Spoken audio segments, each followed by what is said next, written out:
Assalamualaikum warahmatullahi wabarakatuh. Waalaikumsalam warahmatullahi wabarakatuh. Teman-teman sekalian, saya ini malam-malam sedang di rumahnya Pak Parno. Ya. Assalamualaikum Pak. Waalaikumsalam. Apa kabar? Baik Mas. Alhamdulillah. Kapan gimana? Alhamdulillah baik juga. Ya, ya. Awet teman Pak ya. Wah, sudah tua Mas.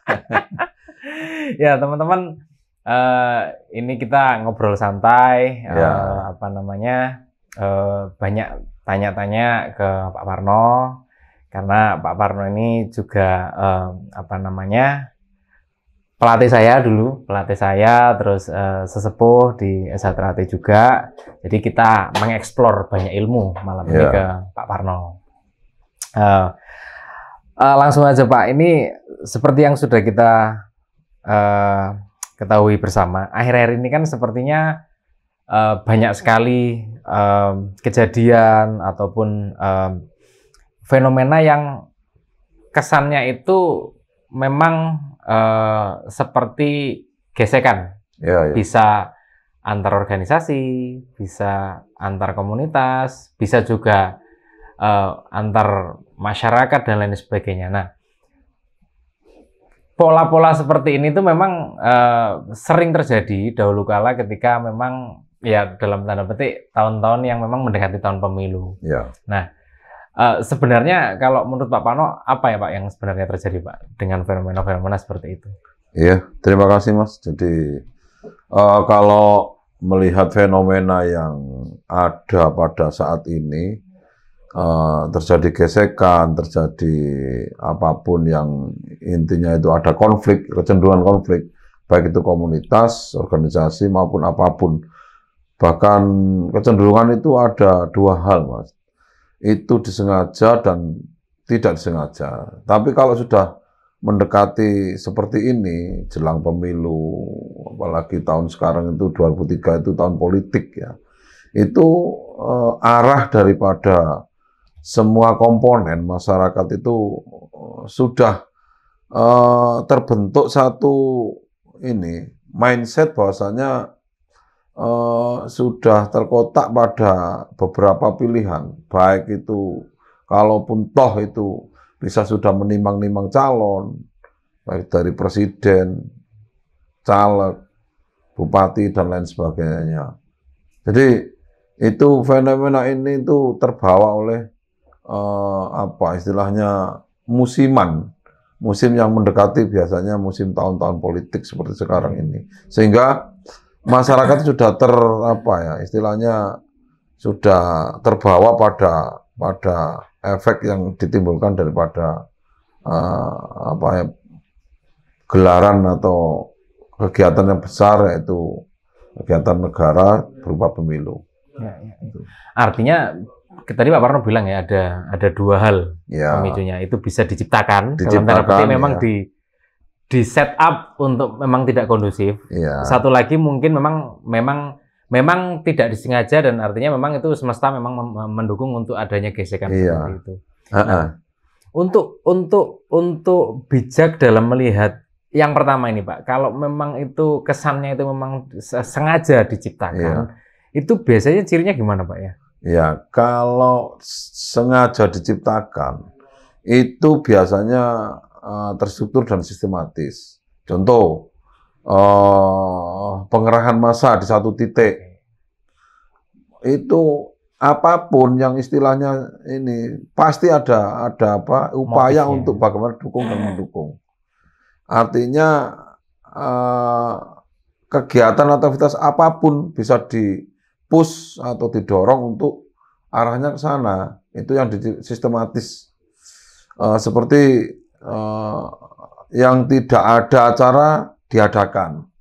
Intinya bagaimana bisa hegemoni daripada sebuah kelompok untuk bisa mencapai tujuan yang akan diinginkan itu bisa. Itu yang disengaja atau diciptakan. Jadi coba lihat di itu di masyarakat yang ada di tingkat bawah saja sudah guyonnya aku wongku, iku wongku. Nah, ini kan sudah terpeta-peta. Itu di tingkat bawah. Kalau kita di warung, iku aku bolo mulai. ojo lali aku itu sudah ini dan apabila yang tidak saya lanjutkan, apabila yang tidak disengaja, masyarakat ini eskalasinya akan suhu daripada ini ikut naik. Sehingga nanti apapun itu sudah sekarang aja dalam tanda kutip antara dua yang kutub yang besar, ada Anies Baswedan, ada Ganjar, dan ada Prabowo, 3 lah. Ini sudah terpeta, masyarakat sudah mulai ini, yang pro ini arahnya ini, yang pro Pak Ganjar arahnya ke sini, yang pro Pak Prabowo-nya ini sudah mulai ini. Polarisasi daripada masyarakat itu sudah terbentuk ikut dengan waktunya gitu. Nah, sebenarnya saya juga mau menggarisbawahi untuk yang di sosial media, Pak. Karena saya itu sebenarnya juga sempat berpikir, apa benar ya? Maksudnya memang ada beberapa orang yang memang itu sengaja menciptakan dalam tanda petik itu tidak kondusif, chaos. Artinya misalnya ya, kita taruhlah misalnya kayak beberapa waktu yang lalu ada gesekan antara kelompok A, kelompok B, organisasi A, organisasi B. Terus akhirnya dibumbui oleh oknum dalam tanda petik untuk memang menciptakan suasana yang tidak kondusif tadi. Jadi dalam ketidaksengajaan, artinya yang memang itu tidak disengaja chaos itu, terdapat unsur kesengajaan untuk dipelintir gampangnya. Memang itu. Nah, sebaiknya kita itu untuk menyikapi berita, entah itu dari sosmed, entah itu di warung dan lain sebagainya, khususnya mungkin dari seorang warga seperti Hadi Terate itu seperti apa, Pak? Iya, jadi gini ya, saya berharap jadi Setia Hadi Terate itu memang mengajarkan bagaimana kita itu tidak berafiliasi dengan satu kelompok. Nah, apakah kita bisa menepati itu agak sulit memang. Karena apapun, sadar dan tidak sadar, kita itu termasuk warga masyarakat. Nah, apalagi sudah pengesahan, sudah di warga, kita berbaur dengan masyarakat.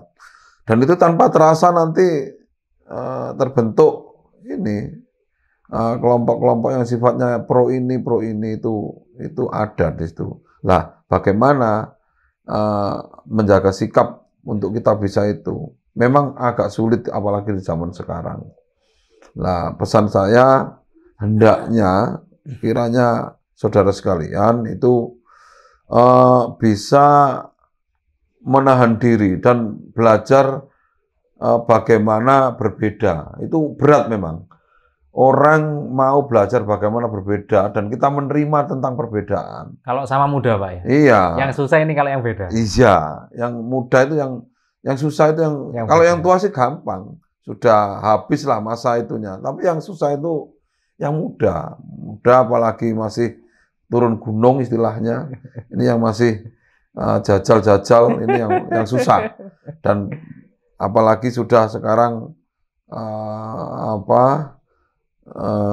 tapi siklus daripada perubahan situasi itu memang kalau saya niteni, kalau coro boso ilmu Jawa sewindu 8 tahun itu akan terjadi sebuah perubahan. Makanya saya, Pak, bagaimana sebuah perubahan tidak drastis yang dulu mungkin sukses, jadi ada sebuah perubahan. Ya, bagaimana kita sadar bahwasanya siklus itu akan berputar. Itu. Anda, Mas Hakim, sekarang mungkin siklusnya ada di posisi atas mungkin, atau memegang kendali. Tapi apapun alam ataupun itu akan itu, dan katanya roda itu iya, Bukti sejarah itu akan berulang kembali meskipun waktu dan tempat tanggal tidak sama. Tetapi sejarah model peradaban apapun akan kembali. Itu Mas. Itu saya pernah dengar ada teman bilang Pak, kayak orang manah ya. Jadi kalau nariknya itu semakin ke belakang, ininya bisa.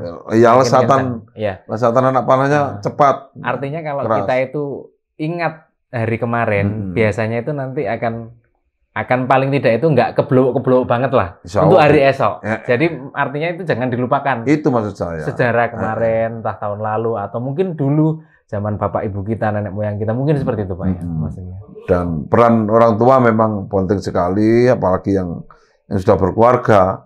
Jadi warga yang sudah berkeluarga, apalagi sudah punya anak dan sebagainya. Paling penting seorang orang tua itu ya tidak sama dengan anak muda. Artinya kita harus selalu mendoakan bagaimana keluarga kita, anak-anak kita menjadi sukses dunia dan akhirat. Ya, siap. Ya. Balik ke konteks tadi itu Pak, dibenturkan atau dipersatukan. Berarti kan sebenarnya ada pola memang entah itu disengaja maupun tidak disengaja. Di dalam ketidaksengajaan pun itu juga bisa dibumbui kesengajaan untuk dibenturkan dan lain sebagainya. Tinggal kita mau pilih yang mana. Tinggal kita mau pilih yang mana. Nah, ini mungkin Pak, pertanyaan selanjutnya agak apa namanya? Kembali ke setiap individu masing-masing. Sebenarnya kalau ngomongin perbedaan atau benturan, setiap manusia itu kan juga pasti punya benturan Pak, setiap hari, sehari-hari. Misalnya hatinya mau apa namanya beli rawon, ternyata apa pikirannya pengen soto. Nggak pengen soto, atau begitu juga sebaliknya. Oh naksir si A, ternyata si A-nya nggak mau. Jadi kan dia benturan ini Pak.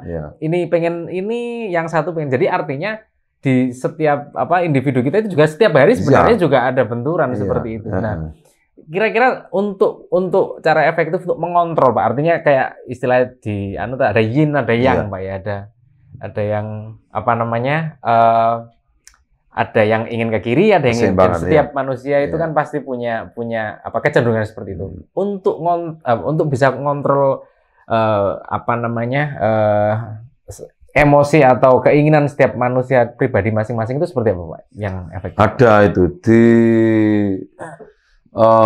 kerohanian yang ada di Esatrate itu ada semacam ini olah nafas. Lah olah nafas ini nanti ketika seseorang itu pandai ataupun ngolah nafas itu menyatu dengan batin dan terlatih, karena secara logika orang kalau pinter pernapasan dengan itu, tapi ingat di dalam pernapasan itu jangan sampai kita itu nanti hadirnya itu ada macam-macam ya semacam bisikan atau apa.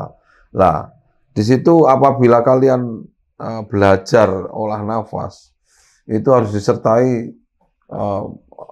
bagaimana kita itu pendekatan pada Yang Maha Kuasa. Ketika keseimbangan apa yang dikatakan ada positif dan negatif di tubuh kita, itu biasanya saling tarik ulur, Mas. Tarik ulur, dan ini bagaimana kalau sudah Anda itu sudah ada pada persimpangan dan di diri seseorang sudah dikuasai dengan kebaikan, dikuasai dengan energi positif di tubuhnya, maka baiklah, maka hati itu ketika segumpal darah yang namanya hati, ini baik. Pertama menyinari diri sendiri. Masyarakat agak luas sedikit keluarga, secara luas, dan baiklah itu seluruh lingkungannya itu. Makanya ada memayu hayuning bawono. Artinya seneng delok wong atau delok keadaan sing apik. Sing normal. Jadi semua itu di situ. Jadi kalau di agama kita rahmatan lil alamin di Islam ya. Artinya rahmat bagi sekalian alam. Hadirnya hakim, hadirnya siapapun, hadirnya saya, itu rahmat bagi sekalian alam. Jadi nyawang sampean itu ya tepat aja, bukan negatif, positif aja. Meskipun yang dihadapi itu negatif. Itu. Jadi keseimbangan itu ada pada diri kita kok. Nah, bisa kalau ketika bisa mengontrol hati ini sudah bisa ke apa energi positifnya bagus dengan banyak pernapasan yang mungkin ya itu perlu itu latihan dan latihan yang tidak tidak sedikit. Rutin lah, Pak, ya. Iya, rutin. Dan karena Satrate itu ilmunya itu sarana laku. Jadi ketemune sarana laku. Itu. Makanya nanti dipakai apapun enak. Mimpin apapun enak. Mimpin keluarga ya insya Allah ya bisa menciptakan sakinah mawaddah rahmah. Kita bisa menjadi imam yang baik. Secara luas nanti organisasi. Bila perlu nanti di kedinasan juga gitu. Selalu baik. Artinya ketika mengikuti Pak metode seperti itu Pak, ada destruksi dari lingkungan tentang benturan, tentang gonjang-ganjing ke kiri ke kanan, provokasi dan lain sebagainya, dia nggak akan goyang. Insya Allah tangguh. Saya yakin tangguh. Jadi jiwa-jiwa yang tangguh tidak ada goyang. Memang apalagi dunia politik yang menggiurkan ya, menggiurkan banyak hal. Saya pernah satu ketika menjadi panitia pemilihan kecamatan di tingkat kecamatan PPK. Itu off the record saya nggak nyampaikan partai apa, tapi saya dibawakan uang 1 kresek gitu untuk bagaimana dibantu ngubah hasil itu. Ya saya nggak mau. Loh saya doyan duit Pak, tapi tidak begini caranya. Ini sebuah fenomena dan saya itu mengalami, bukan kok katanya, saya mengalami. Mengalami sendiri Pak. Iya, itulah apa ya. Politik itu memang seperti itu. Ya. Kalau saya politik asik. Tipe asik aja Pak ya. Asik. Nggak usah dipikir nomor. Nggak usah. Ya. Saya itu politik dia. Pengen duluran, asik, santai, lucu. Loh ada lucunya. Kalau saya politik lucu, enak gitu. Ya, aduh, enak polarisasi politik itu. Jadi tim sukses. Sering bisa belajar Pak ya, iya. pattern ya, polanya. Oh ini pasti ini. Akhirnya bisa dititeni Pak ya. Saya pernah kok setelah jadi tim ini bangkel jadi tim lain pernah. Nggak apa-apa tapi asik bagi Seru, saya. Pak, ya? Kenapa? Kalau saya di tim ini, saya lanjutkan, gen saya mati nanti. Gen politik saya mati. Apa gen politik? Pengaruh saya mati. Saya ikut larut. Di situ saya jadi pencoblos dok kok. Bukan maker. Ya. Bukan makernya. Tapi ketika saya bangkel, meskipun saya tahu tidak mungkin menang, ya sudah. Berani aja. Tapi akhirnya membuka cakrawala baru. Ya. Cakrawala itu. baru. Dan memang ada sebuah seperti perjudian lah. Tomboke nek tepak yo oleh, nek gak tepak yo ya itulah politik. Apa sih? Dan nggak boleh dipakai hati Pak ya. Ya santai. Santai-santai memang. Bar. Itu yang paling penting.